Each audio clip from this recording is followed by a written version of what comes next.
Welcome back to the Student Paramedic Podcast Paediatric Mini-Series.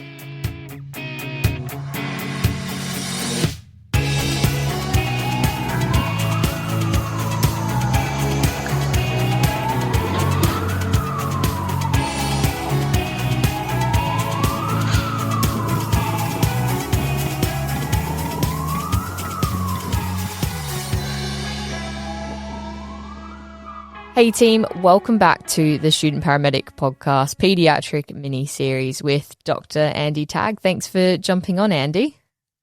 Lovely to see you again, Alex. Lovely to see you again. So today we are on our final episode, unless we figure out along the way that there's some more topics to... Oh, wait and see what your listeners have to say. They might want us to do some more. Absolutely. So today we're going to go through adolescent mental health, and this was a topic that you brought up to me, Andy, and I thought it was a really great suggestion, because mental health is obviously, as we know, when we're working on the road, we go to a lot of people who experience mental health crises, but we don't really necessarily think about adolescent mental health. And I feel like that would be a really challenging job to go to. I think some of the jobs that I have gone to that have been sort of adolescent mental health crises and things like that, it has been really difficult. So do you want to introduce the topic a little bit more, Andy, and sort of your experience with it, and how does it differ, I guess, from adults? So I think what you're saying really is that, adolescent and young adult mental health problems are really, really common. 1 in 10 adolescents have self-harmed at some point, cut themselves. 1 in 13, so around 7.5%, have thought about suicide seriously. And 1 in 20 young people have actually made a plan to kill themselves. It's a huge burden on the healthcare system. And we've certainly seen an increase in adolescent and young people coming into emergency departments with mental health crises since the COVID pandemic. And part of that may be related to a loss of connection with community, a little bit of isolation, and just obviously the burdens of, when we were in lockdown and we just couldn't get out and see people and do stuff. And that's just really changed things. And so it's really, really common. And so you are going to go and see a adolescent or young person with a mental health crisis. And the spectrum changes from someone who's actively suicidal to someone who's having just a really bad day to someone who's, had an argument with their partner or their parent. They can all spark things off. And we're often not great at dealing with them as healthcare professionals. And I think there is 2 aspects when we're dealing with a lot of these young people. First of all, there's that potential medical problem. So they cut themselves, you see blood, you want to fix the cut, and you focus on that because that's the easy thing to fix. Someone's taken an overdose of something, great. You focus on, what are my potential antidotes? What's my treatments for my poisons? And forget about the underlying cause. And if you're only dealing with the superficial symptoms of a mental health challenge, then you're going to miss the bigger picture. And it's not your job in the pre-hospital space to go and find a deep dive into the trauma history of, a young person who may have been abused or maybe having, challenges at school. That's not your job. Your job there really in the pre-hospital space is to sit there without judgment as much as possible. And that can be really hard sometimes if the patient's got borderline personality disorder and this is the 5th time they've called an ambulance out in the last month for cutting. It can be really hard, but it's to sit there without judgment and listen.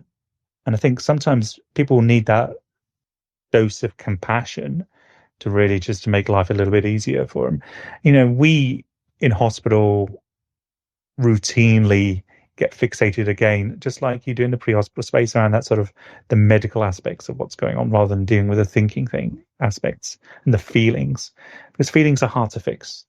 And because if they were easy, God, we'd all just take that one magic pill, wouldn't we, and just wake up happy every day. Absolutely. The prevalence definitely seems to be getting higher, at least from sort of that first-hand experience of being on the road. So because it's starting to increase, how do we go about assessing or screening adolescents for their mental health? Because this was something that I didn't necessarily get taught at university, and if it was probably a very small part of it, at least when I went through.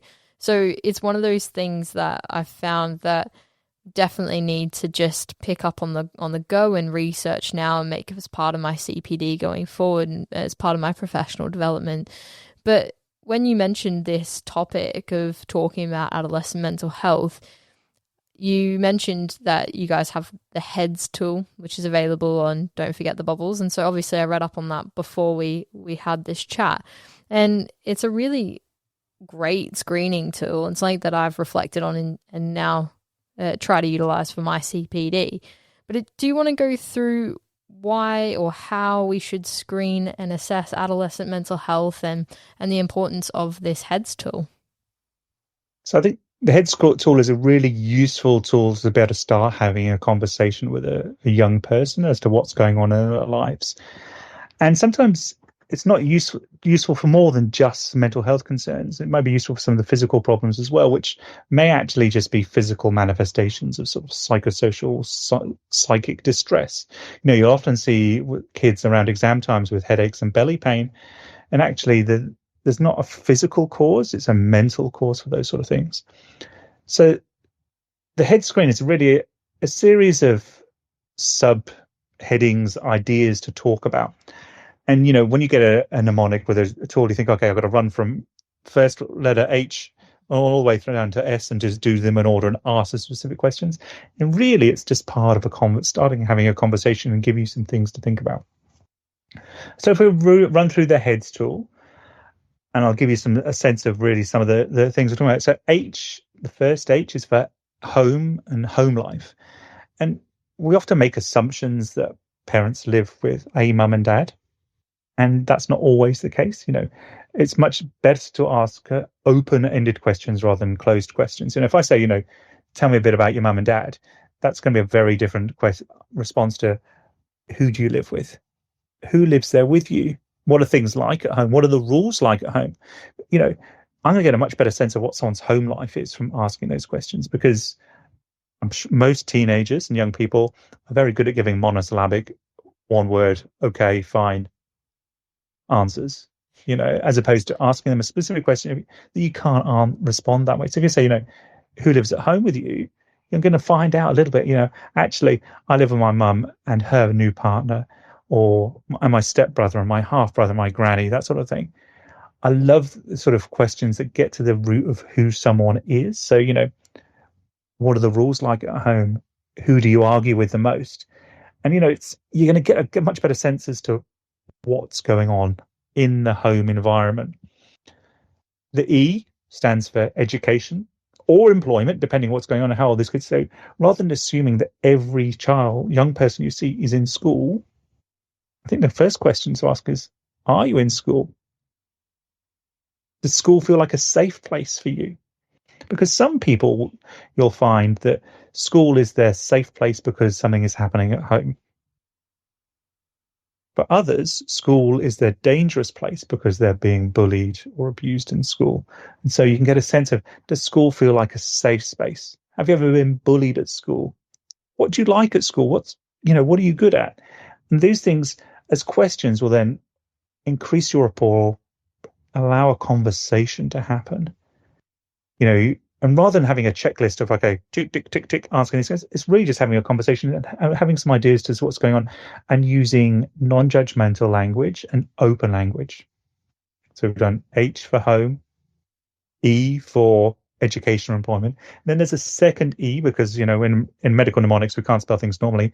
And that's for eating and exercise because, we could do a whole podcast on eating disorders in young people. Maybe we'll do that in the future. But we know that adolescence is a time of concern around what your body looks like. And there's an increased prevalence of body dysmorphia in men as well as in young women. So rather than saying, what do you eat? Because you're going to get a very boring, bland answer.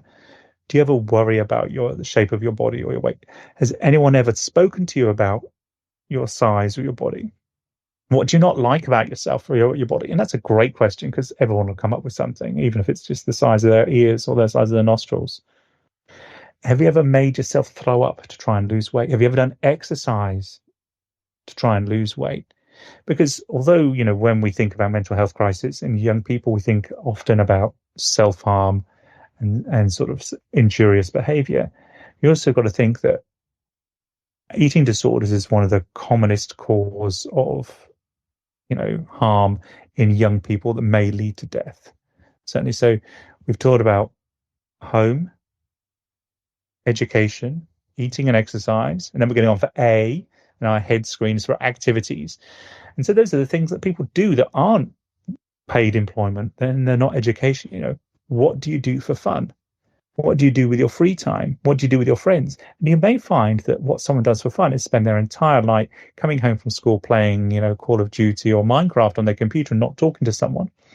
Or what they do for fun is actually going out playing local school cricket with the local team or soccer with the local soccer team. And those are different types of people, and you'll get a sense of who they are. What's your favorite TV program? What TV do you watch? When do you watch it? Where do you watch it? What's your favorite show? And then normalizing behavior. Some teenagers spend a lot of their free time online. What do you use the internet for?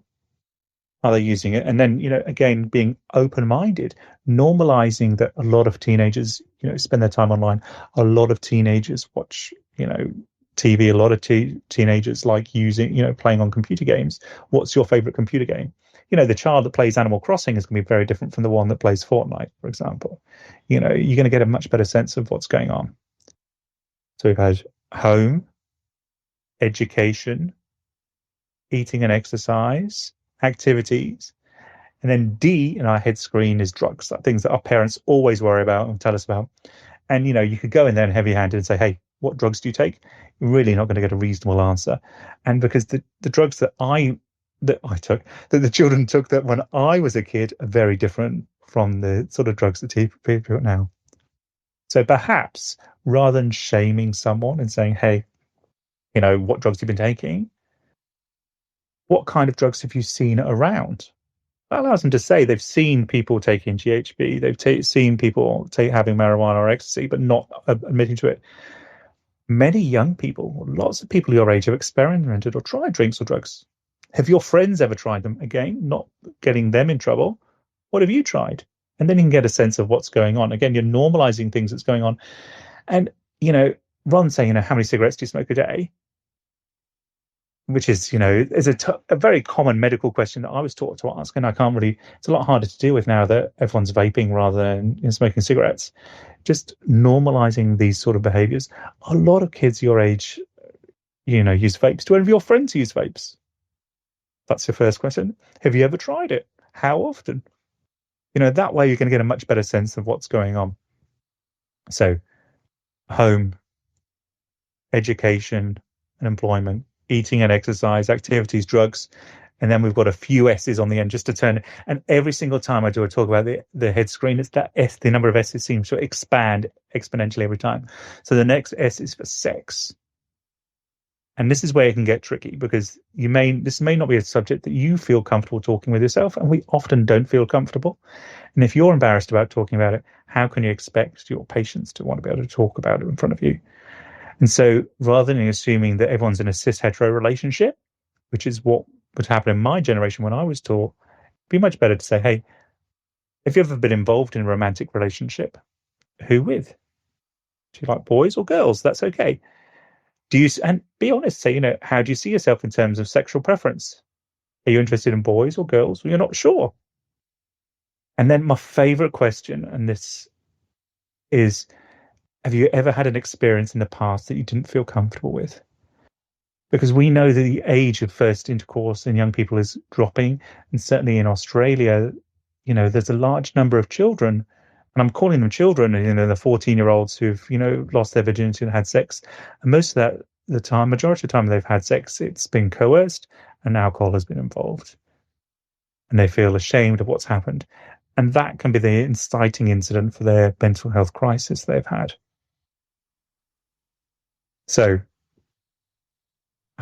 home life, education and employment, eating and exercise, activities, drugs, sex, and then really the last couple of things go together. That's suicidality and safety.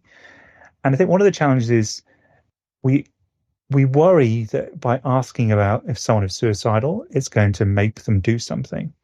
But that's like saying, asking someone if they're having sex is going to make them pregnant. It's not going to happen. So rather than, jump in there saying, hey, have you ever thought about killing yourself?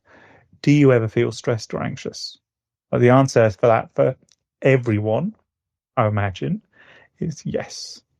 Do you ever feel sad or down more than usual? Absolutely. Have you ever thought about hurting yourself? Yes. What have you thought about doing? When does this happen? What is making you think like this? Are there any particular triggers that set you off? And then we're going to think about the sort of safety questions. Have you ever deliberately hurt yourself? Have you ever put yourself in an unsafe situation? And those unsafe situations you think of, well, we think about simple things like, drinking and drugs, but sometimes that's actually risky driving, jumping into the car with mates or having unsafe sex, that kind of thing. For some people, it's actually joining a gang. That's putting themselves in an unsafe situation. And if you spend your time practicing and asking these questions, you'll get some really interesting answers. But most importantly, what you're doing is in establishing a rapport with your patient. They may then be more willing to trust you and talk to you about what's going on. And depending on how you get on with them, that therapeutic relationship can make life so much easier for you. Now, that's really hard to have these sort of conversations. And it's really hard in the back of a moving vehicle. And it's completely inappropriate to have those conversations in front of parents and bystanders, because we want to create a safe, confidential space. But it may be that you're in the back of the ambulance with a person who's cut their wrists, and their parents are following on in the car, and this is the best opportunity you have to hold their hand, listen without judgment, and they may have hurt themselves for something that you think is the most ridiculous, trivial reason, because they've been told to do the washing up and they've refused, and their parents have shouted at them. But this is the thing that's flipped them on the edge. And then you just sit there and empathize. That's a fantastic tool, to be fair, in terms of breaking it down and giving some structure to knowing what to ask. And I love those questions, like you mentioned, they're not the closed yes and no monosyllabic sort of kind of answers that you do get, but you get the full sort of picture. And I think I never learnt this prior to obviously researching this, to chatting with you about it and everything. So I feel like this is something that I'll definitely take into my practice, because you definitely get a lot more information. Just, you talking about that, then there's, you just talking about the screening tool and what components it takes. It's quite in depth, and there's a lot of information that can be gained from it. And I think this is a perfect opportunity, I guess, in adolescence to either pick up on some things and then hand those over to hospital and hopefully get these patients some appropriate help.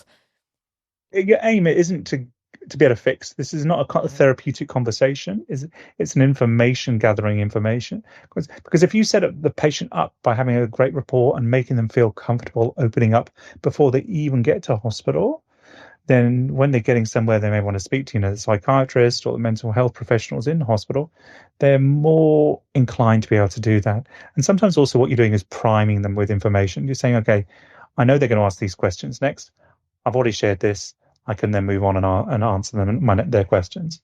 Absolutely. I guess it's that primer as well for that patient. They're sort of experiencing that, oh, wow, like someone is actually asking these questions and I have the opportunity to be open about it, and, then hopefully be able to provide some more information going forward as well. So hopefully not being sort of that taboo sort of topic that might be really, really crucial and important to them that they can't open up about. So it's a really great screening tool, to be fair.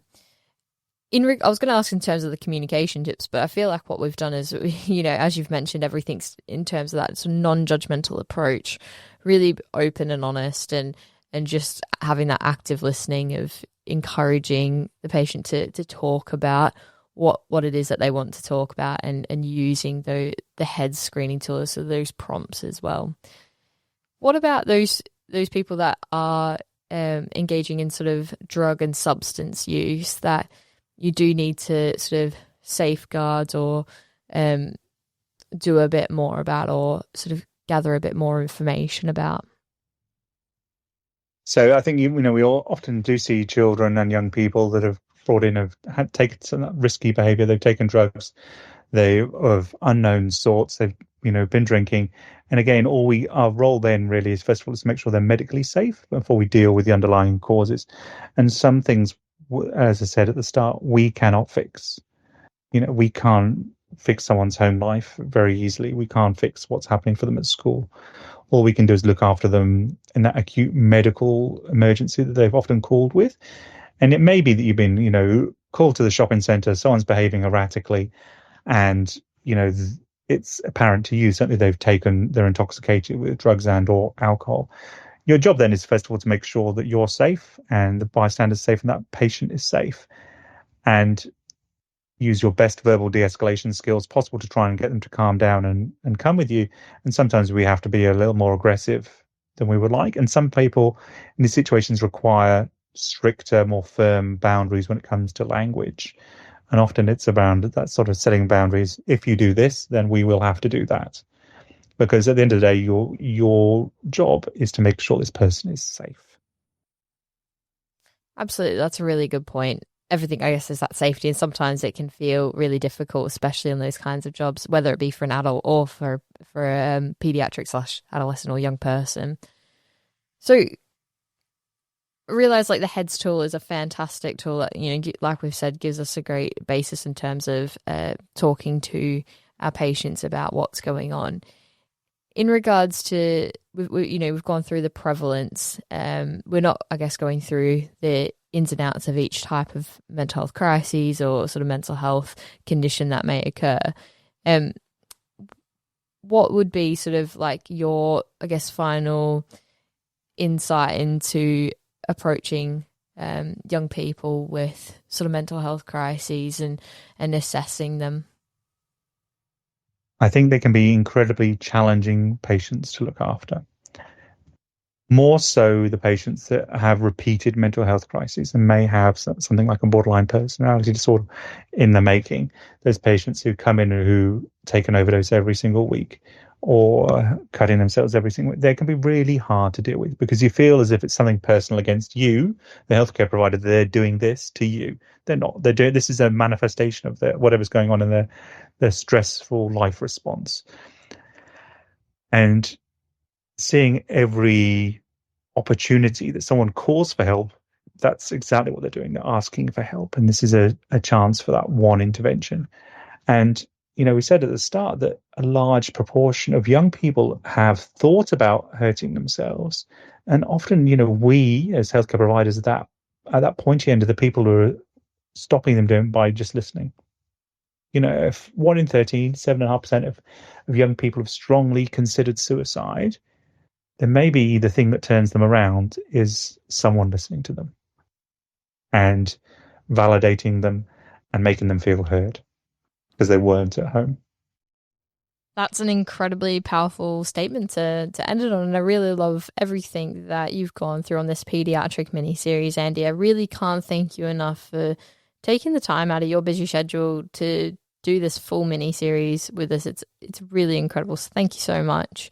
I hope our listeners have learned something. I know that I've definitely taken a lot away from this mini-series. It doesn't matter if you're a student, you're a newly qualified paramedic. If you're a seasoned paramedic, there's always something there for you to learn. So, Andy, thank you so much for jumping on. And I will put all of the links into the show notes for everyone. So thank you very much. 100%, Alex. And I'd just like to remind the listeners really that we've got a lot of pediatric topics on www.don'tforgetthebubbles.com. You'll find lots of information on there. And if you think that we need more, pre-hospital content, we'd really love you to have you all involved. So just reach out to me. Thanks for listening to the Paediatric Mini-Series with Dr. Andy Tagg, creator of Don't Forget the Bubbles. If you have enjoyed this mini-series, please reach out to us either through the Student Paramedic Podcast at gmail.com or via the Student Paramedic Podcast on Instagram or Facebook. We'd really appreciate if you reached out to us and gave us feedback. It really does help. And if you've got any future content ideas or anything you want to hear about, please let us know.